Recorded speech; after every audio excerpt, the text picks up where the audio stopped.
All right, let's go ahead and get started. Great, thanks, Amanda. Hi, my name is Corinne Carey. I'm the campaign director for the New York State campaign for Compassion and Choices. And I am really glad to welcome you onto this call this morning to talk about the New York State Fair.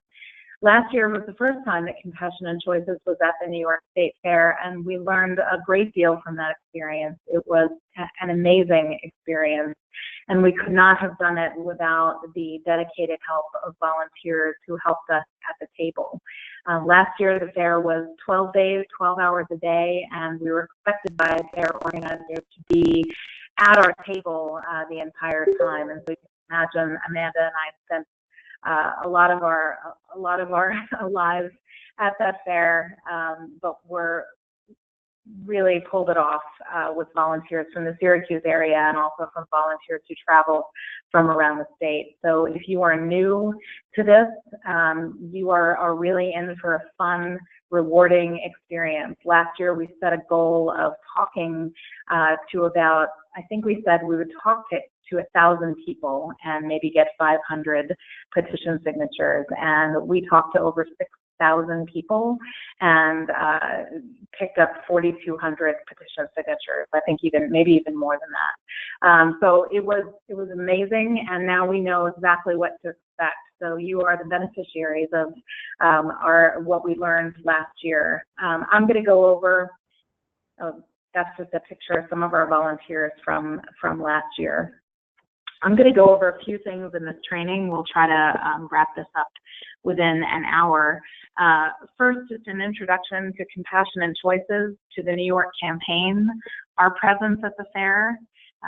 Then we'll talk about logistics, how to get there, where to go, and who to call if you have any questions. We'll talk about what it means to staff the table at the fair, what we expect you to do, what opportunities exist to engage fairgoers, and how to do it. And then we'll talk about how we can talk about the New York campaign, how we talk about the bill, and how to answer some of the frequently asked questions. So this part of the training may be familiar to some of you who've been through other trainings with Compassion and Choices.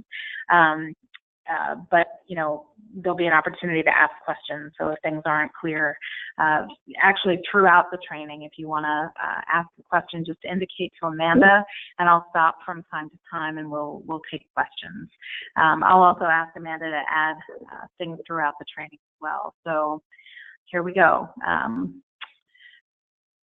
In terms of Compassion and Choices, we are the nation's oldest, largest, and most active nonprofit organization committed to improving care and expanding choice at the end of life.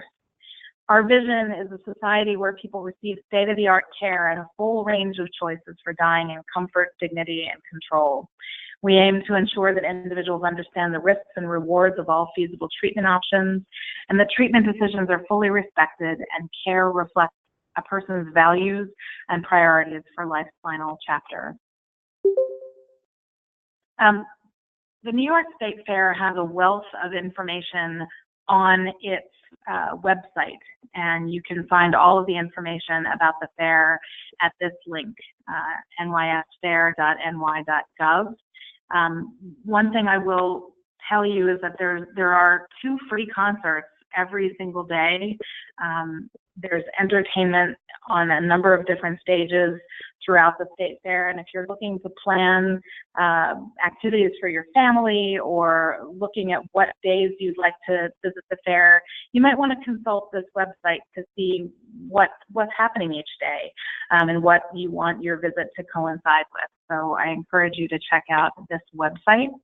It also has a section on the website about frequently asked questions, the daily admission prices, which vary, and we'll talk about, tickets for the fair in a few minutes, where to park, where pedestrians can be picked up and dropped off, what kinds of attractions there'll be, what the smoking policies are, other policies, food and beverage policies, the tram service.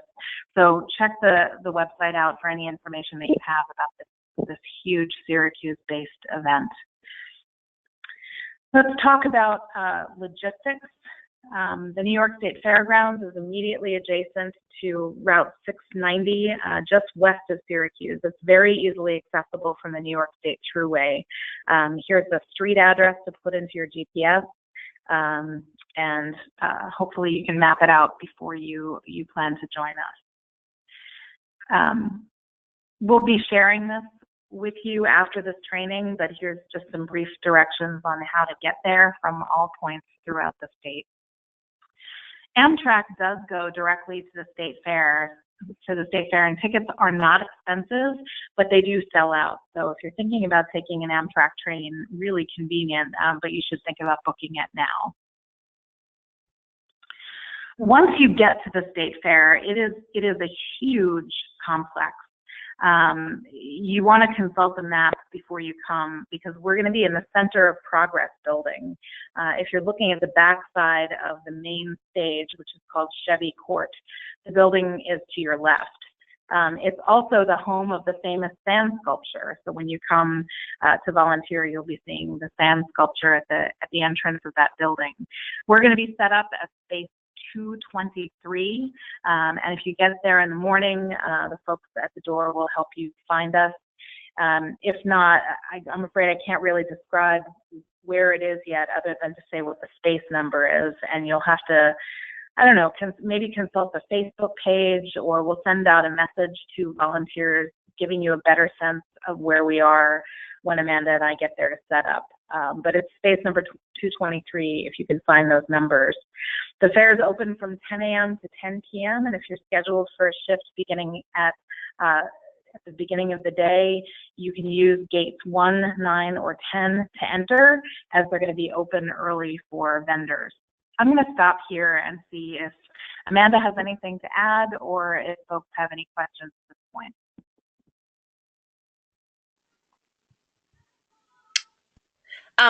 This is Amanda. The only thing I'll add is, as Corinne mentioned, will be space 223. Generally what I did last year and I've done in the past is we go up the day before to get everything set up. So we'll send an email out on Tuesday night to let everyone know a little bit better details of exactly where our space is. Does anyone else have any other questions? Okay, Corinne, you're all set. Okay. In terms of accessibility, the fair is actually quite accessible to people with mobility issues. There are scooter, wheelchair, stroller, and wagon rentals. You have to reserve those devices.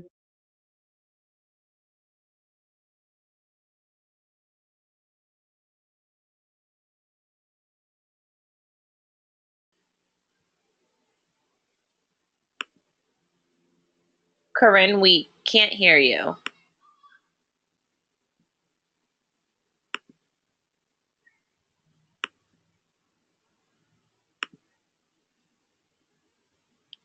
Corinne, I can't hear you. Take down these numbers and don't hesitate. Say it again? Oh, now I couldn't hear you for a second, but now you're back. Oh, okay. I said if you run into any trouble at the fair, please don't hesitate to call one of us. Put these numbers in your phone, jot them down. This is Amanda's number and my number, and you can call us at any time. Setting up the table is going to be set up for you. As Amanda said, we get there early. We'll set up the table.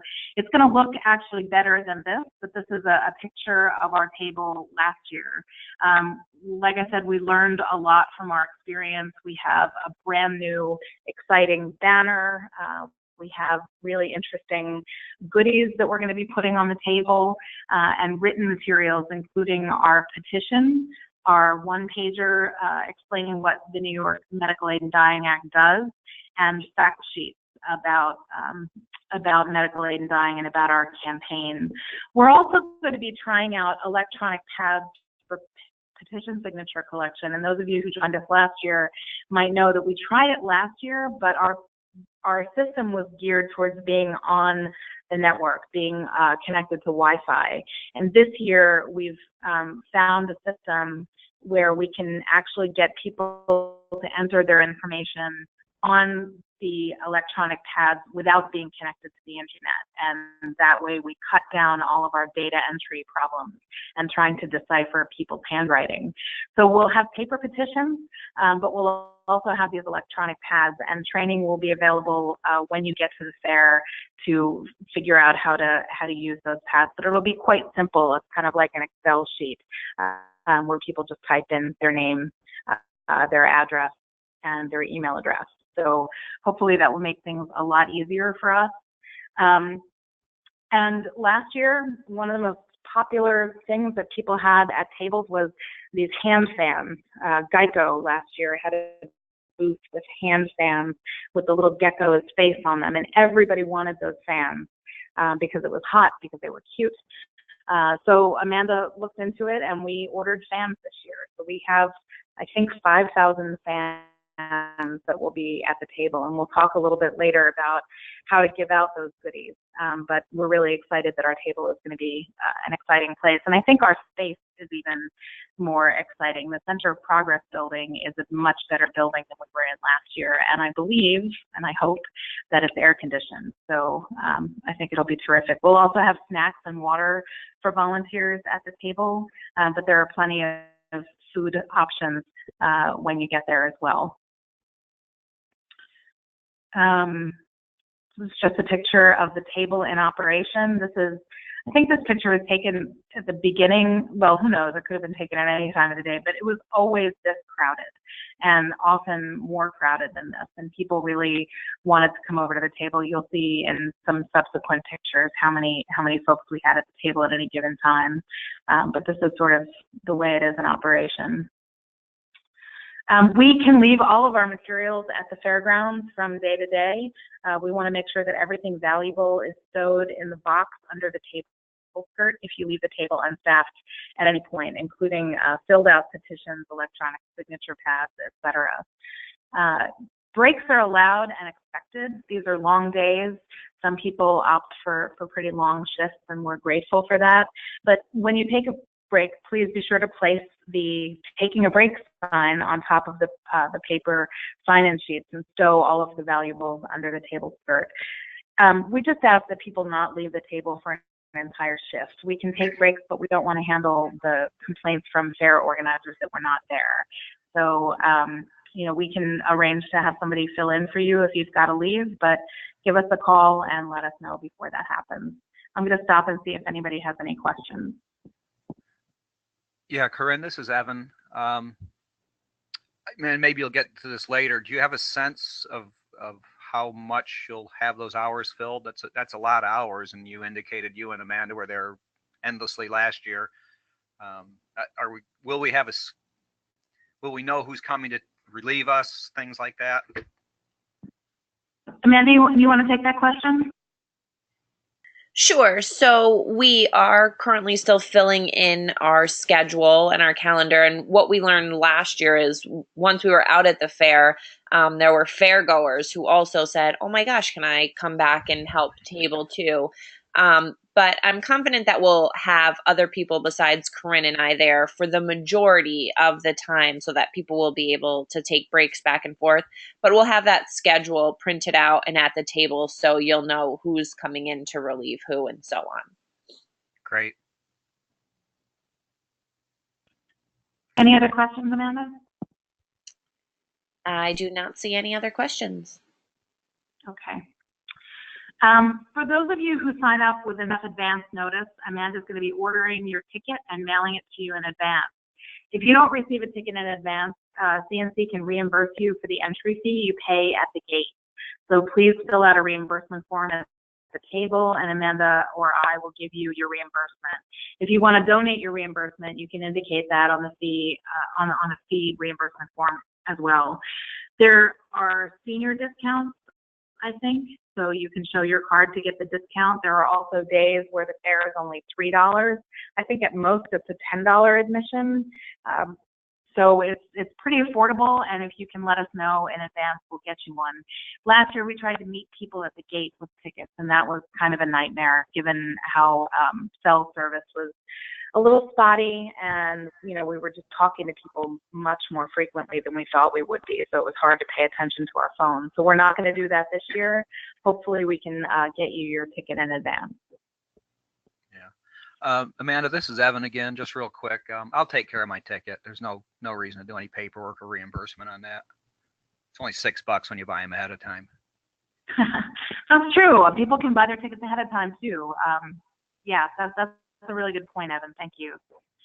And thanks for agreeing to cover the cost, although we're happy to do it for people who need that. All right, so staffing the table. There's just a few pictures interspersed here so that you can get a flavor of what it's like. This is Jane Hughes, one of our friends and supporters from Utica on the right, and he's outside of the table, catching people as they walk by and talking to them.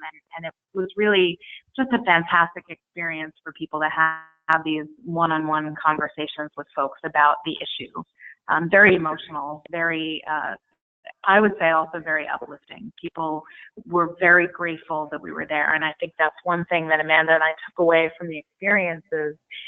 It was just so rewarding because people were continually thanking us for being there and raising this issue.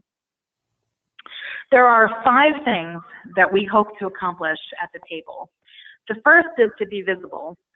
There are politicians who attend the fair, a lot of them. Our bill sponsors were there last year, the committee chairs for some of our key committees, and the governor. And so it was very important that we were visible. We were in a building that was a little bit more out of the way than we are this year, so our visibility is increased just by the fact of where we are at the fair. I think our materials are going to make us more visible this year, but that is one of the biggest goals. Is to just let people know that we're at the state fair. Those fans that I told you about all say Compassion and Choices on them. So if it's a hot day, people are going to be using those fans, and our name is hopefully going to be all over the fair. The second goal is to gather petition signatures. Last year we tried to do too much, frankly. We collected postcards, we signed up volunteers, we had petition sign-ups, we did the Ask Your Candidate campaign, we had Ask Your Doctor campaign. It was just too much. So we learned from that to really narrow our goals. And this year, the New York State Catholic Conference submitted 12,000 petition signatures to Governor Cuomo, and it made big news in the governor's office. And we know that if we get anywhere close to that, we'll make as big news. And because the governor loves the state fair, what we've done is we've designed a petition that says, I was at the New York State Fair and I support medical aid in dying. So we're excited about these petitions, and our goal is to collect 6,000 signatures. That is what we want to do within this 13-day state fair. This fair was extended a day from the 12-day state fair last year. So 6,000 signatures in 13 days. The third thing we want to do, The third thing we want to do is explain our Ask Your Doctor campaign. Many of you know that the Medical Society of the State of New York is going to be doing a survey in the fall, and so we're trying to get our supporters to go to their own doctors and ask them about medical aid in dying. And we have a very cool trifold brochure to give to people to help them go and ask their own doctors. The fourth goal is to provide information about the campaign and the legislation. So as a result of the State Fair last year, we designed a one-page fact sheet that gives someone everything they need to know about the campaign and the issue in one brief handout. Everybody who came to the table wanted one thing that they could take away, particularly people who weren't ready to sign it. Said, can you just give me something? And so we designed it, and we'll have that one pager at the table. And the fifth thing we hope to accomplish is to answer questions about medical aid dying. This is the most important part of our work. We know that, right out of the gate, people in large majorities support medical aid in dying, but those who don't are just a few questions away. And so we find that if we spend 2 minutes, 5 minutes, sometimes 10 minutes with people, we can answer questions that get them from a position of not being sure to supporting the bill. And we've even been able to get people who come up absolutely opposed to the bill to at least be okay with it. And we found that without exception across the state, wherever we go. But we learned that lesson at the state fair, how easy it was to switch people from undecided to support or from opposition to kind of neutrality. So that is, I would say, the most, aside from the petition signatures, which is a political goal, answering questions about medical aid in dying is the second most important goal of our work at the state fair. I'm going to stop and ask if anyone has any questions. This is Evan. Were there many people who might have been a little aggressive or blunt about being against it? And how do we deal with them besides trying very hard to be polite? Yeah, so, well, I'm glad you said that. We're going to deal with that on one of the last slides, but I would say that I could count on maybe two hands the number of people who came up and expressed opposition, and less than half of those were people who were vocally disruptive about the bill. So very, very, very few people. And like I said, half of them we were able to engage in a calm way and have them walk away not being as strongly opposed as they were when they encountered us to begin with. So it was an incredibly positive experience, and we'll talk about that a little bit later on. Thank you. So in terms of the goal of being visible, we want to greet everybody with a smile. Our topic is, among the more difficult for people to engage at the fair, and we acknowledge that to people. But I can't say it enough. People just wanted to talk to us. Being visible also involves dressing comfortably but nicely. We will have Compassion and Choices yellow t-shirts, and we'll be asking people to don those on Governor's Day, August 24th, just so that the governor sees more of us out there. So be prepared to put on a yellow t-shirt if you're going to be joining us on that very important day. But otherwise, you can be creative with the blues and yellows. That was always fun, watching volunteers come in different blues and yellows. But make sure you dress comfortably, and for the weather. It's very hot outside the fair. Like I said, I think there's air conditioning in our building, but make sure that you're dressed appropriately. Be prepared to gather signatures and answer questions. So come with your most engaging personality. And we're going to be having blue and yellow candy for the table, so that always attracts people to come over. And like I said, all of our material redesigns are are designed to make sure that people see us and that we stand out at the fair. We're going to have this paper petition pictured here. It says, "My life, my death, my way."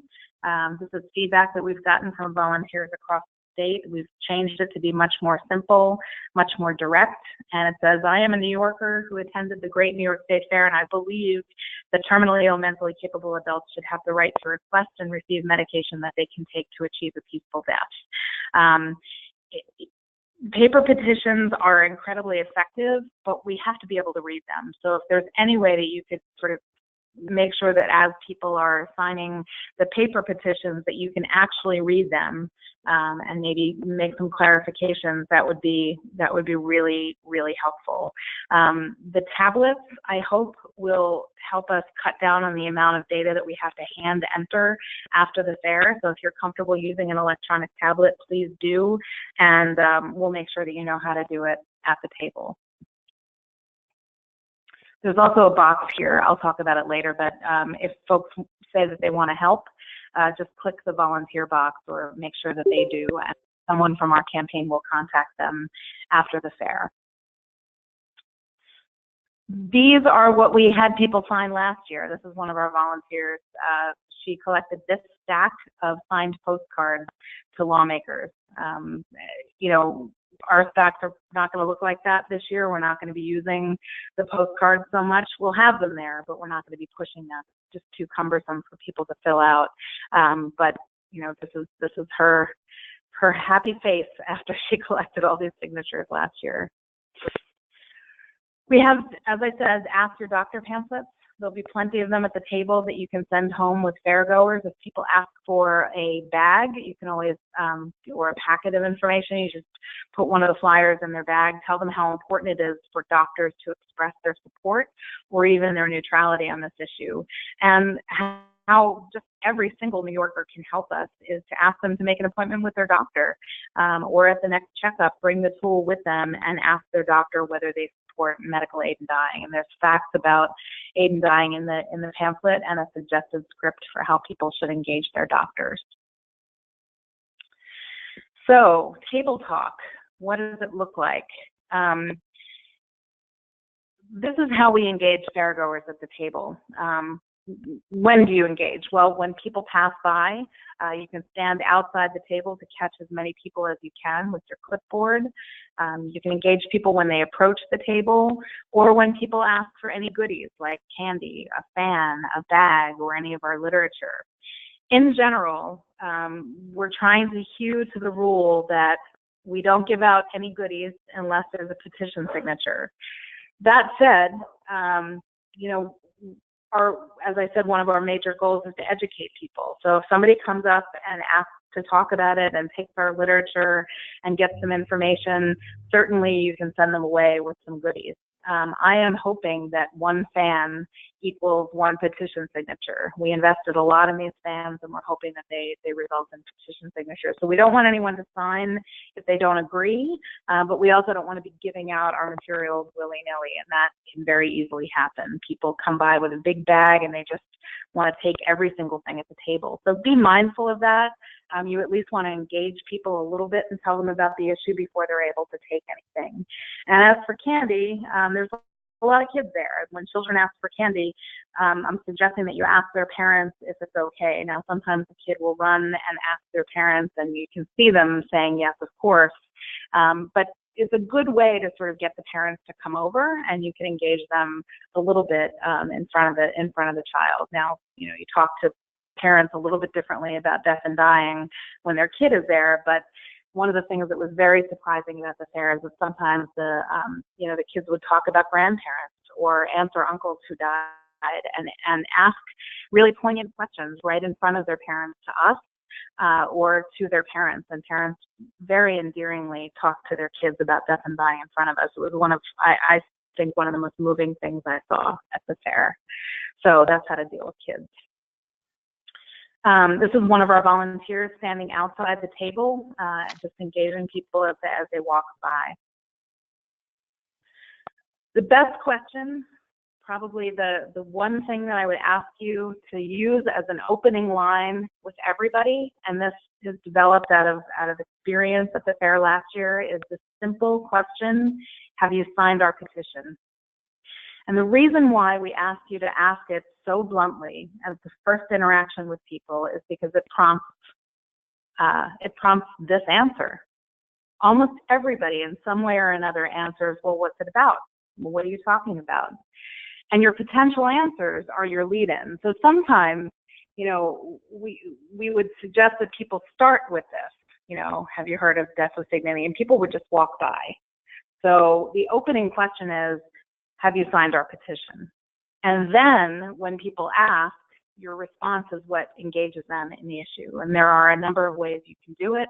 You can develop your own style after asking the question, have you signed our petition? So some people would like to say, have you heard about California's End of Life Option Act? Have you heard about death with dignity? Or something like, we're trying to expand end-of-life options by passing a law to allow terminally ill adults to ask for medical aid in dying. Have you heard about our campaign? There are probably other ways to do it, but those are some of the easiest ways to answer the question, what is this about? And that's what happens. This is one of our volunteers from the North Country, Phyllis. She stood outside the table and stopped this woman and said, have you signed our petition? And her answer predictably was, well, what's it about? And Phyllis was able to engage her in a conversation. You want to be able to provide information. So again, this will be available to you after the training, but you may be asked about CNC, and you can say it's a national not-for-profit organization, and we're active in almost 40 states. That, as I said earlier, we're the nation's largest, oldest, and most active nonprofit. dedicated to improving care and expanding choice at the end of life, that we launched our New York campaign in 2015, that we support legislation that would authorize medical aid in dying in New York State, and that we organize grassroots supporters. We work with doctors and faith leaders across the state, and we lobby lawmakers in Albany. So those are the sort of the basics about what we're doing at the table. This is a picture of Dr. Pratt.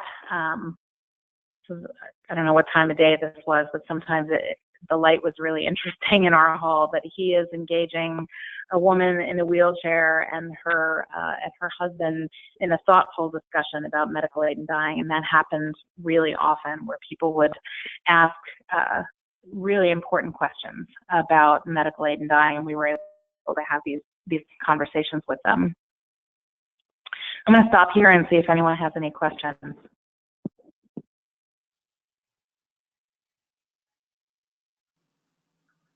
I do not see any questions. Remember, guys, too, if you think of a question before Corinne asks, you can always type it in the chat box as well, and I'll be able to answer you or take a break and answer the question. Okay. This is a picture of, this picture is more common than you might imagine. This is Dr. Pratt again on the right, but we would have, 5, 6 people at the table signing postcards at any given time. I would joke around last year and say that if we had a 12-foot table instead of a 6-foot table, we would have been able to engage 12,000 fairgoers, because that's how many people were coming to our table. We were always packed like this. Here are some key messages that we give when we talk to people about medical aid in dying. Again, you'll have this after the training, and so I won't go over all of them. But basically, every New Yorker should be able to make end-of-life decisions that are consistent with their own faith and values. We should have the right to learn about all the options at the end of life that'll help us have the kind of death we want, and we should be able to have the right to decide which option is best for us. So these are just some of the common messages that you can incorporate into what you're saying to people that we found really resonate, including this last one. When the Medical Aid in Dying Act becomes the law in New York, no patient can be forced to use it, and no physician can be compelled to participate. So it's a powerful message to give to people who say, no, this option is not for me. And you can say, well, that's right, this option isn't for everyone, but everyone should have the choice. And then, you can talk about how no one is forced to use it if they don't agree with it. Just some facts about the bill. We will have one-page fact sheets on the bill with the bill number and the sponsors, but just so you know, our sponsors are Senator Diane Savino, who's likely to be at the fair, and in the Assembly, it's Amy Paulin. We have 26 co-sponsors in the Assembly, and in short, the legislation would allow a terminally ill, mentally capable adult to request life-ending medication from a doctor that the person can take at a time of his or her choosing, or never, should suffering become unbearable, so long as he or she can self-administer it.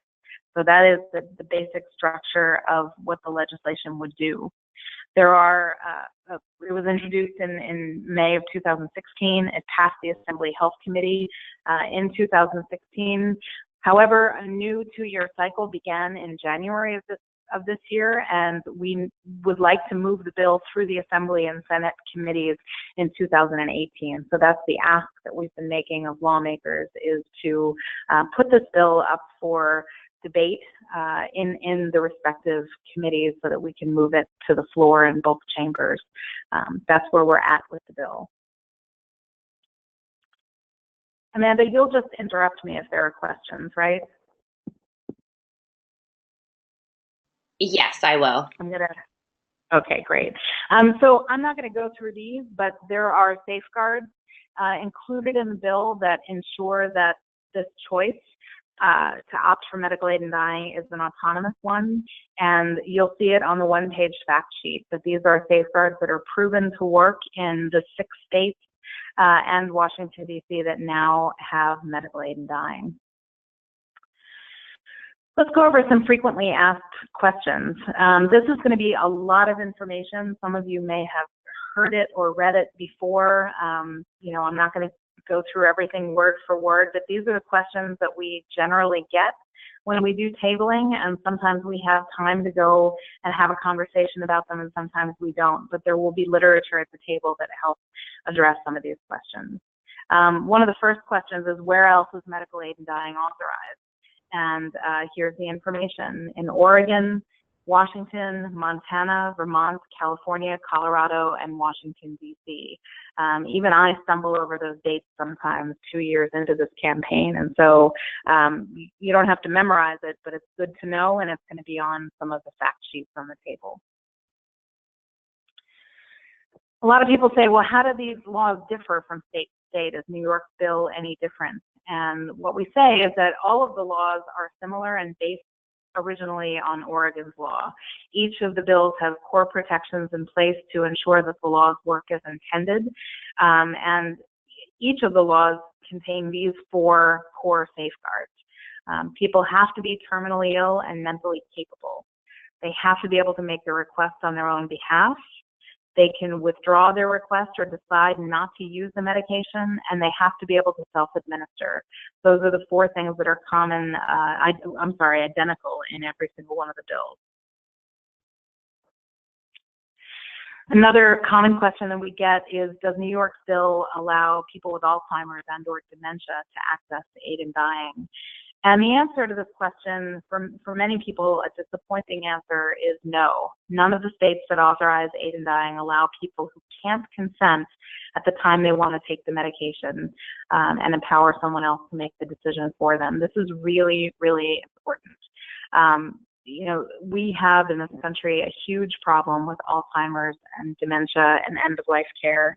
People are living longer and they're developing these conditions, and we've got a generation of baby boomers that are watching this with their parents, and they're concerned about it for themselves.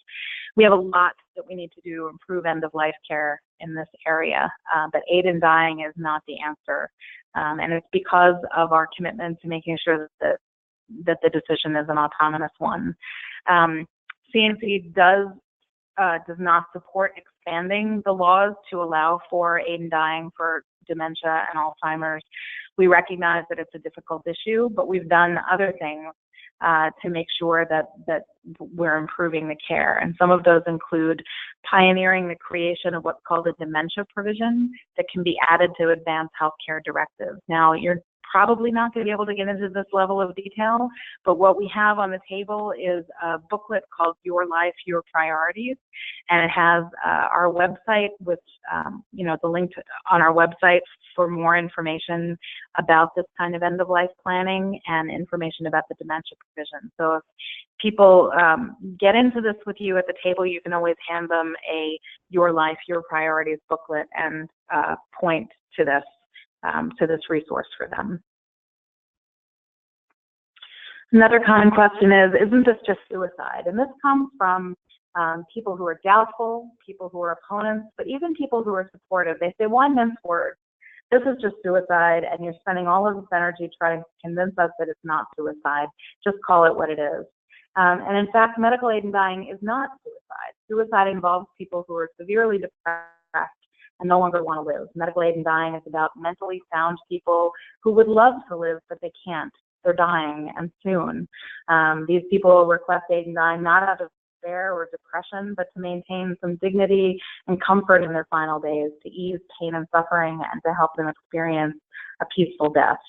The American Psychological Association has recognized that aid in dying and suicide have profound psychological differences, and as a result, leading professional healthcare associations reject the term assisted suicide to describe medical aid in dying.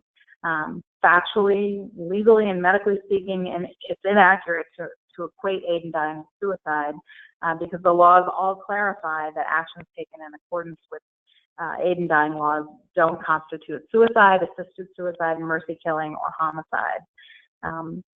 A person who's choosing medical aid in dying already has a terminal prognosis of 6 months or less. They're not choosing to die. The disease is taking their lives. And, for many of our advocates, some of whom will be joining us at the fair, who are terminally ill, it's hurtful to think about this as the same as suicide. So you know, assisting a suicide remains a felony in these states, and saying that it is assisted suicide, it uses the language of a crime to describe what is now sound medical practice. So there are some real substantive reasons why medical aid in dying is different from suicide.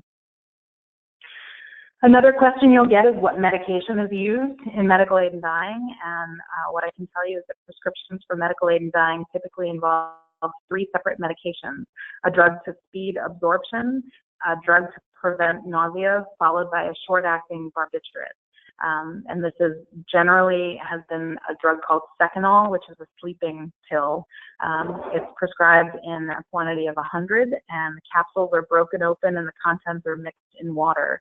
The patients drink the mixture and then they fall asleep within 5 to 20 minutes. Respiration slows and then stops, and families report that it is a very peaceful death. So that is the kind of medication.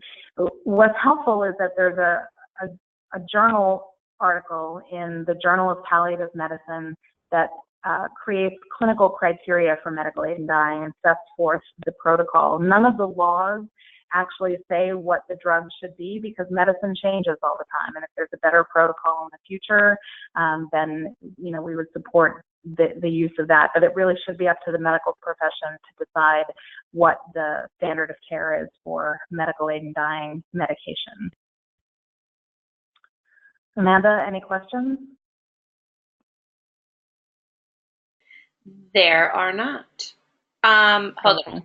One question. Karen said, it is my understanding that most people do not use the medication made available to them. Is that true? Good question. It's about a third, a little over a third of the people who get a prescription for medical aid in dying do not use it. And just yesterday in a meeting, I described sort of a funnel effect. What we know from the states that authorize medical aid in dying is that many, many, many people talk to their doctors about this option. They just want to talk it through. What are my options at the end of life? And aid in dying comes up for many, many people. A lot fewer actually ask their doctor for a prescription. Even fewer go through all of the protocols to get the prescription, getting 2 witnesses, getting a second doctor, completing a written request. An even smaller number actually make it through that process and get the prescription. And then at the end of the day, a little over a third never take the prescription. But family members, for all of those people who don't take the drug for whatever reason, describe that their relatives felt a sense of peace in knowing that there was an option. Some people describe it as knowing that there's an exit, a door that they can open if things become unbearable. So it's empowering to everyone, whether they take the medication or not, in states that authorize aid in dying. Good question. Okay, so going on. What if the medication gets in the wrong hands or is abused? So a lot of people have this image in their mind that this is a death pill and that it's very dangerous, and in the wrong hands, people are rightly afraid of the opioid crisis in this country, so the notion that a drug that immediately causes death is terrifying. But as we know from the kind of medication that's used, it's not a death pill. It's a protocol. You have to prep the body with those 2 other drugs before you take it. And because of the way it's administered, it's just not easy to fall into the wrong hands. And the research shows that that's the case, and a combined 30 years of experience across all of the states that have had it for a while, there's never been an accidental overdose of aid in dying medication. And because the medication requires a high dose, it's not used accidentally.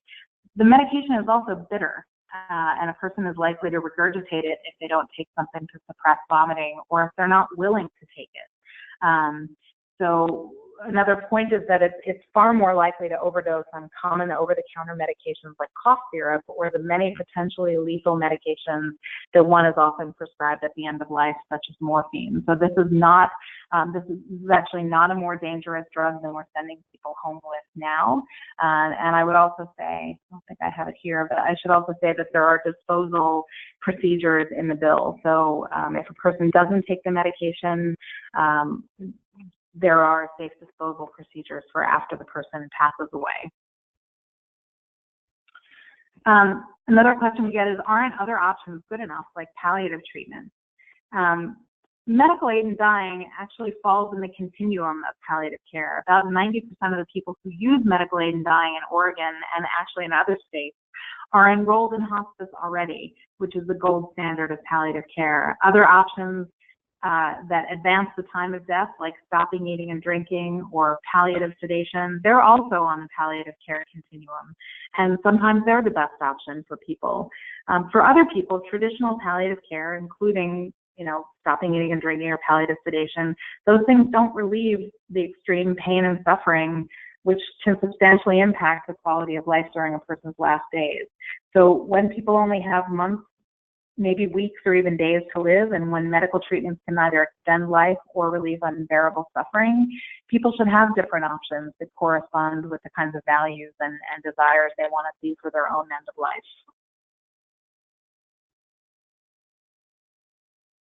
Another question is, aren't people who access medical aid in dying giving up on a cure that might be just around the corner? We know that not too long ago, HIV and AIDS was a terminal disease and now can be managed as a chronic illness. But the problem with that is that newly discovered cures may work for people in the early stages of an illness, but they don't rescue a person close to death. Some may be in the early stages of the disease, and early treatment may work, unlike Brittany Menard, who many people recognize as the face of this movement, at least in California, whose early treatment didn't work. She had a glioblastoma, like Senator John McCain has, and she was so advanced that the treatments that they administered to her didn't work. And the fact is, only a dying person can, with the advice of loved ones, decide when the time comes to acknowledge impending death. I mean, the people that we're talking about are not people who would benefit from treatment. They're far beyond that. And, one of the things that I've found in this work is that our supporters, particularly our terminally ill supporters, they desperately want to live. And many of them are outliving their prognoses. People know when they're dying, and that's when they're requesting this medication. And we're finding that some people make the request and they're so close to death that they don't make it through the process before dying. So this gives people comfort and peace of mind, but it's not for people in the early stages of disease where the cure that's just around the corner may help them. What about abuse or coercion? This is a big question that we get. People are rightly concerned about vulnerable people, poor people, people of color, folks that are not connected to healthcare systems the way many of us are. And certainly in this climate of healthcare repeal, where our access to Medicaid, Medicare, affordable insurance is in jeopardy, I think this concern about vulnerable populations is growing. But in the more than 30 years of medical aid in dying in the authorized states, there hasn't been a single substantiated accusation of abuse or coercion with any vulnerable population. Medical aid in dying laws are safe and they work as intended. Patients are almost always under hospice care, where an interdisciplinary team that includes social workers, nurses, and clergy screen them regularly for concerns about coercion or depression. And almost 2 decades of experience in medical investigation in Oregon shows that the law works with none of the problems that opponents predicted and still predict, that started about 30 years ago when people wrote about the potential for abuse. Aid in dying laws make it a felony to coerce someone to request the medication or to forge a request. 2 physicians have to certify that the person's request is informed and free of undue influence and coercion, and 2 witnesses who personally know the dying person have to attest that the person is making a voluntary, informed decision without undue influence or coercion. And only the dying person can self-administer the medication. Administration by any other person is a felony. The only other thing I would say here is that all of the problems that we're seeing in the healthcare system, denial of insurance payments for experimental treatment, all of these things happen in authorized states and in states where things are unauthorized, where aid in dying is unauthorized. And so the the fear that people have of folks not getting adequate health care or not having their insurance companies cover it is not affected at all by medical aid in dying. It's a concern, but it's a completely separate concern than medical aid in dying. And I'm going to stop here and see if anybody has any questions. Yeah, Corinne, this is Evan again.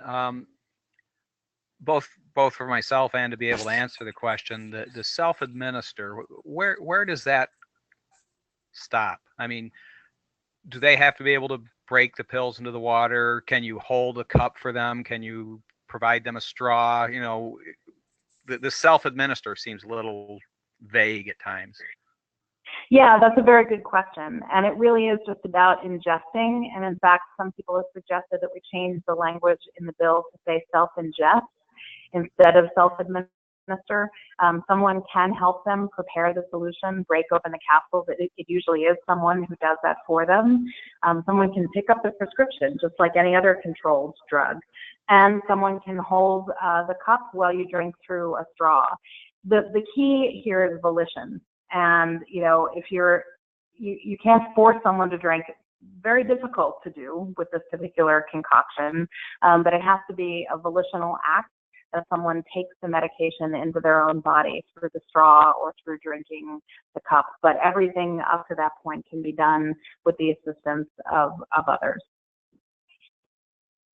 Yes, I'm concerned about the Alzheimer issue. I'm wondering if someone can go through the whole process, have all the paperwork while they're still thinking clearly, and have the medication, and then later use it when it may be a time when they're not thinking quite as clearly. Is that possible? Not with Alzheimer's.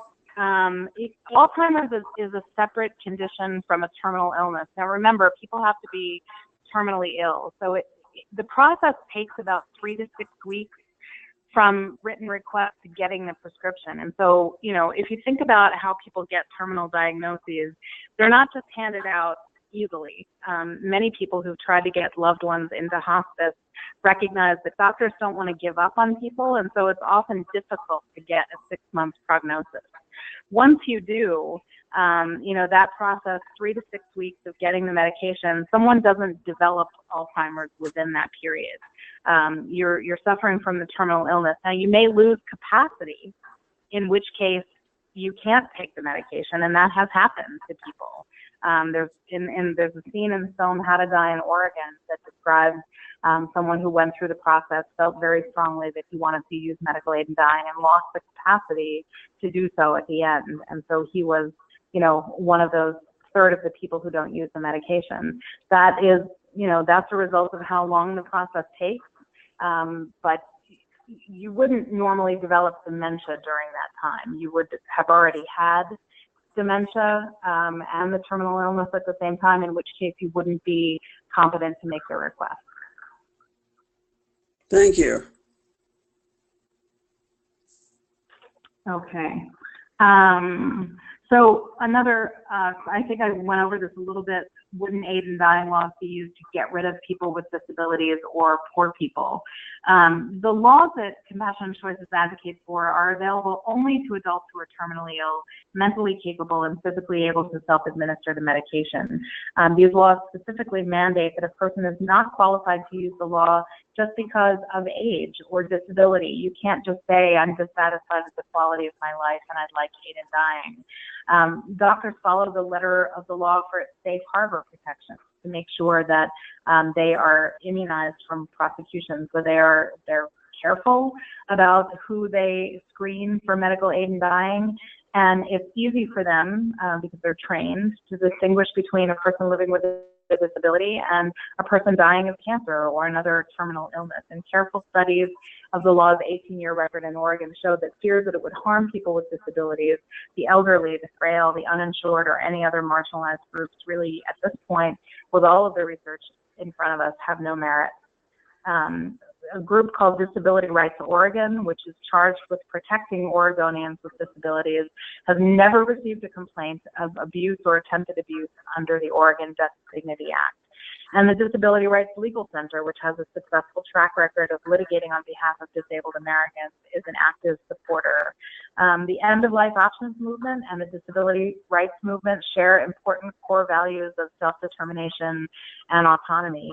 This may be one of the biggest and hardest arguments that you get at the table or in conversations that you have with, with family or friends on this issue.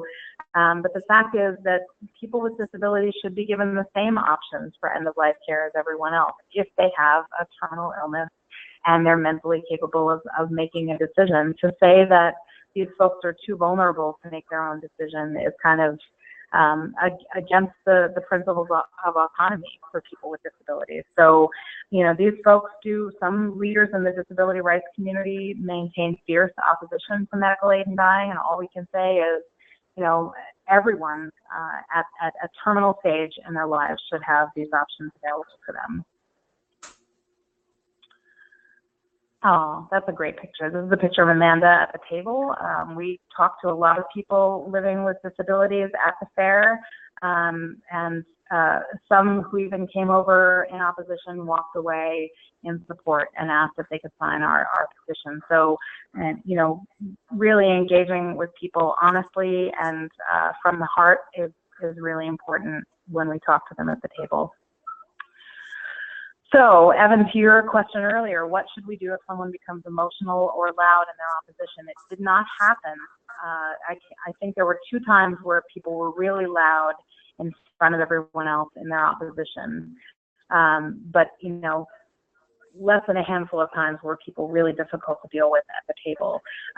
What we want is for you always to remember that our campaign is one built on compassion. It's the name of our organization, but it's also our philosophy, compassion and love. This is not a fight, and no volunteer or representative of CNC should engage in an argument with anyone.